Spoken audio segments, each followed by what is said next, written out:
Textile stock উঠছে, gold নামছে, June মাসের শুরুতে মার্কেট আপনাকে কি সংকেত দিচ্ছে? একদিকে টেক্সটাইল স্টক র্যালি, অন্যদিকে গোল্ড একটু পিছিয়েছে। আর মার্কেট কেন ভয় পাচ্ছে জানেন?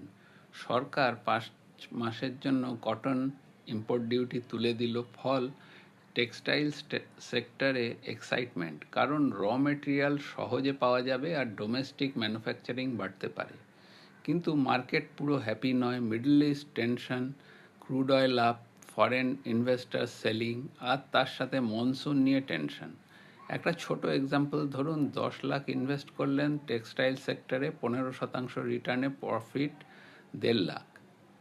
1 বছরের আগে সেল করলে শর্ট টার্ম ট্যাক্স প্রায় 20% ধরলে 30,000 টাকা। 1 বছর পরে সেল করলে লং টার্ম ট্যাক্স অনেক কম, প্রফিট আপনার হাতে বেশি থাকবে। মানে মার্কেট র্যালি দেখলেই জাম্প নয়, smart planning plus tax planning is equal to real wealth creation.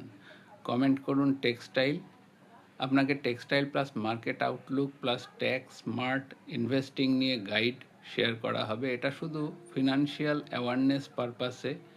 Invest করার আগে নিজের ফিনান্সিয়াল গোল ও রিস্ক প্রোফাইল বুঝে সিদ্ধান্ত নিন। ধন্যবাদ, নমস্কার, সকলে ভালো থাকবেন।